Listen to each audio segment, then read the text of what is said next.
Are you tired of your YouTube videos not getting any views? Well, consider TubeBuddy. I've used TubeBuddy for years to scale up my YouTube channel. Now we're sitting over 200,000 subscribers. TubeBuddy is a browser extension that offers a ton of built-in productivity and time-saving services to take your channel to the next level. Use my link in the description to get started with TubeBuddy and level up your channel faster. We working. Oscar Valdez damn near decapitates Miguel Berchelt. What is next? We're going to talk about the fight, the recap, sensational KO, and also a potential future fight with Shakur Stevenson. Let's go. What up, Fight World? It's your boy Ego, and I'm back with some more boxing. Make sure you smash the like button. Also, subscribe to my channel for the latest and greatest in boxing. Before I get started, use my link in the description to order TubeBuddy. TubeBuddy is a browser extension, utility, and resource to help build your YouTube channel. Listen, it takes money to make money. I've used TubeBuddy for years successfully on my channel. We've scaled it up to 200,000 plus, and I've used TubeBuddy along the way. Great resource. It has different features and things you can utilize. A lot of tutorials and stuff on how to use it available through TubeBuddy, and take your channel serious, get to the next level up your content. Click on that link. Now, let's talk about it. ESPN main event, Oscar Valdez, Miguel Berchelt. Fun fight. It was definitely entertaining. It wasn't as advertised, and let me explain. They advertised this fight as a Mexican war. They said it would be in the same veins as Marco Antonio Barrera and Eric Morales, things like that. And that wasn't the truth, because this was a pretty one-sided fight. There were moments where Berchelt was trying or whatever, but he never really was, in total control at any point in the fight. So it was relatively one-sided. Oscar Valdez, let's start with him. He came out very attentive, put on a fast-paced, used a crispy jab. It was evident he had the advantage in hand speed and speed overall. He was using his boxing brain and thinking, and he was constantly making Miguel Berchelt kind of like follow and reset, which was a good look.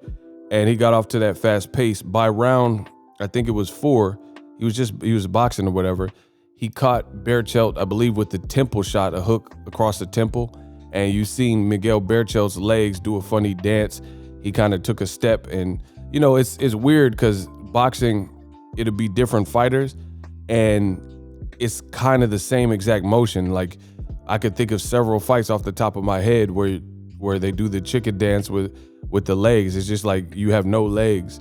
Even on the undercard, my dude Gabe Flores Jr., shout out to him, shout out to Stockton 209. He got a knockout over former champion Jason Velez, and same kind of thing. I think it was the same shot, really. I have to look at them both side by side, but if I'm not mistaken, it was like a temple shot. Jason Velez took a step back, and it's that stagger step where his legs did a funny dance. Joshua versus Andy Ruiz, same kind of concept. Weird place, temple shot, and that equilibrium just looks shot. That's what happened with Berchelt. Now, I will give credit to Berchelt for just durability and tenacity.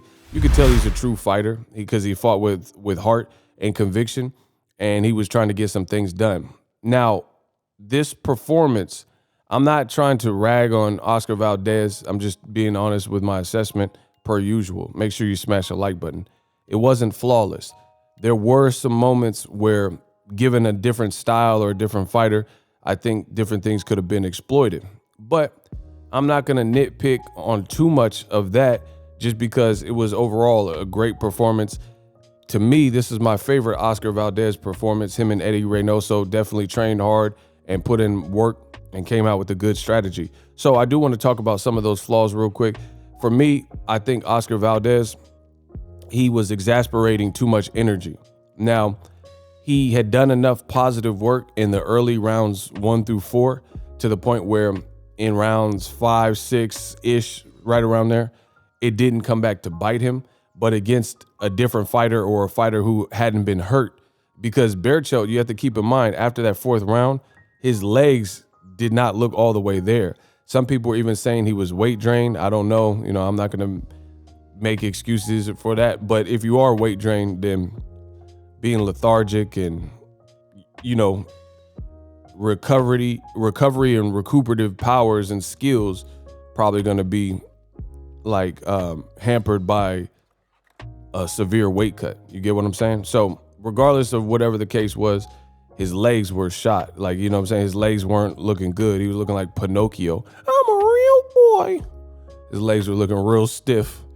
And during those moments, those were probably Berchelt's best moments in the fight. Like after of course, it's a 10-8 round in the 4th round. But after that, when he was like fighting off instinct and heart, I think he was still cloudy.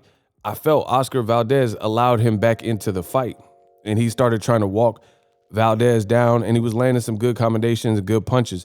Now, perhaps the good work that Valdez did, coupled with the fact that his legs weren't there, maybe Berchelt didn't have enough steam. But if Berchelt was fresher and, you know, had more of a defense, or if it was a different fighter totally, those moments with Valdez could have been a little bit more rocky. You know what I mean? Because I thought he was just using a little bit too much energy, using too much movement. And it's funny because people say guys like Floyd Mayweather, they say he's a runner and things like that.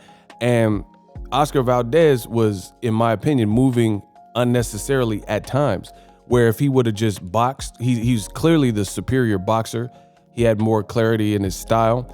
And I think if he would have just picked his spots, if you listen to my Boxingego watch party, this is exactly what I'm saying live. First time viewing, watching the fight, I'm saying the same thing. And it's almost like Valdez heard me, because later in the fight, this is what he started doing, where he started like, I don't know if it was, he started getting tired, so he didn't want to move as much, but he started to stand his ground in spots. You could stand your ground without moving a lot, still be defensively responsible, and also conserve energy and, you know, pick your spots. You can safely do it if one is so well trained. And the moment he did that, he hurt Berchelt again. And I seen it. Berchelt's legs, like it looked like he had been recovering a little bit and putting off some better combinations for Berchelt. And then he got hurt again. And I don't think he really recovered. So between getting hurt in the round 4 and then getting hurt again later, his legs was not all the way there. His, you know, faculties were not all the way there. And Valdez closed the show. Berchelt was just at that point kind of fighting off instinct, and he wasn't really alert. And he started lunging with no legs and stuff like that. You reach, I teach. You know, old boxing saying, you reach, I teach. And that's exactly what Valdez did. He started pushing forward with bad legs and head first, no head movement. Valdez, I'm trying to remember the sequence, but he was backing up, like kind of backpedaling, using some defense. So pretty tight defense from Valdez. And then he just planted his feet and threw, and Berchelt got crucified, decapitated, annihilated, obliterated. Crazy knockout, put it in there. 2021 candidates for knockout of the year. And he just folded, legs crumbled, and the man fell. It was a bad scene, y'all. It was a bad scene. And, you know, they said he got discharged from the hospital. So great to see that his CT scans and, you know, all that looks like it played out well. And then all in all, it was a stellar performance by Oscar Valdez. I do think little certain things he has to clean up a little bit. But like I said, when you have that type of crushing knockout, like here's a great way to put it. Oscar Valdez had a great start and a great finish. He just got to work on the middle. You know what I'm saying? So all in all, that's a great performance because you had a great start and you finished great. You started great and you finished great. You started off very sharp, very fast, good jab, and you finished great with the crucifying knockout. So all in all, I liked it. It was just some of those middle rounds after Berchelt was hurt. I think he kind of let him off the hook. And if Berchelt wasn't maybe so hurt or a different style of fight, then, you know, it could have played out different. But that's neither here nor there. The actual assignment in front of him was Berchelt. And I picked Berchelt too. But in true ego fashion, you got to put your ego aside. And I've said it. Oscar Valdez proved me wrong. I really, see, when I give fight predictions, I don't have a horse in the race. I truly thought Berchelt was going to beat him. I've never seen Berchelt look like that. So credit to Valdez and Eddie Reynoso on the game planning, and Valdez for also executing the strategy. It was a very good strategy. He made Berchelt look very one-dimensional. To me, it wasn't the war that was promised. That looked nothing like Eric Morales and Marco Antonio Barrera. That looked like an ass whooping.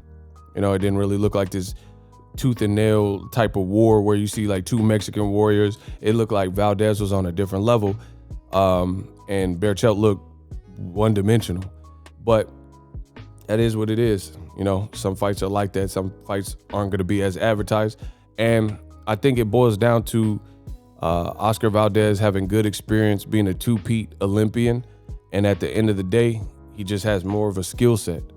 Skills pay the bills, and that was shown. And the thing I do like about what Valdez did also is he just used his brain. Like part of the reason I picked against Valdez is because he had some fights in the past where I feel he didn't always use his brain. For me, if you're an Olympian, I want to see you use your brain. Like, you made it to the Olympics, so I'm putting you at a different level than somebody who came up in a different way, no amateur pedigree, things like that.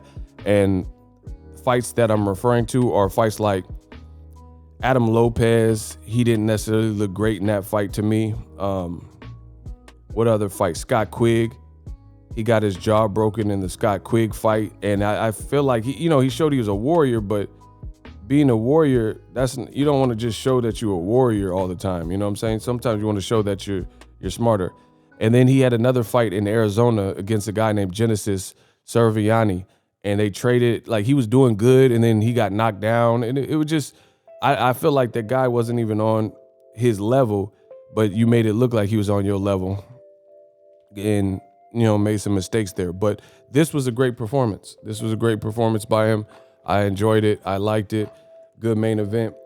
Now, what you see in the title, let's get to that part. Shakur Stevenson is Valdez's mandatory. In my opinion, I feel like Valdez in the past, when they were both at featherweight, he didn't seem really eager to fight Shakur Stevenson, just being honest. Valdez, Shakur I know for a fact, had been calling out Valdez, saying open and vocal, saying he wanted to fight. And Valdez said he was moving up to 130, and he vacated his belt. Shakur ended up fighting Joet Gonzalez for it, and that's how Shakur became a champion down there, right? Fast forward to the future, Berchelt loses his belt. Valdez now WBC champion. It was a sensational performance, so he's probably going to want to spend some time with his family and rest. But I do want to see the Shakur Stevenson fight. I think that's a great fight. Good thing for Shakur. He pulled up, and you notice when fighters really want to fight, especially if they're in the same network of fighters, a lot of times they pull up to the fight. Like, they come to check you out. And that's what Shakur Stevenson did. He said, let it be known then. He let it be known what he's after. And he gave him props after. He said, great fight. I respect what you did out there, but I definitely want to fight you. And he let it be known that he's the mandatory. So he said, let's not forget. So I know Shakur wants to work. Post-fight, Oscar Valdez did mention Shakur Stevenson, which was a breath of fresh air. But I don't want to hear just people being mentioned. You have to take that type of stuff with a grain of salt, because in boxing, names get mentioned, and then behind the scenes, contracts don't get sent. So I'm not going to say much more than that. I want to see the fight. So they're both with Top Rank. They're both in the same division. They both could have fought at featherweight. Shakur's adamantly called him out. Valdez just mentioned his name and said, I heard Shakur wants to fight, so let's make it. So hopefully the powers that be don't get in the way, and they make a great fight, coming off a great performance from Valdez. Or at least, at the very least, do a tune-up or something, and then Shakur gets one, and then you guys agreed that that's the next order of business after that. You know what I'm saying? And that really can all go down, because I don't think Valdez received any severe injuries or punishment. So that could really happen this year, Let me know how you guys think. That's my recap and breakdown. I like to give these recaps to you guys. The Boxingego watch party is definitely fun. BWP. Shout out to everybody that joined, super chatted, donated, $ Boxingego, CashApp, all that. But I like to do a recap fresh after getting a sleep in, and revisit the fight without reading comments and stuff like that. 2021, we up, we lit. Let me know what you guys think. We working. So if you enjoyed this video and want more content like this on the channel, you can show your appreciation by going to the PayPal donate button or the YouTube support button, and you can donate any amount that you feel is equivalent to the value of this video. Much more to come. Thank you guys for your support. Boxingego, the future of boxing.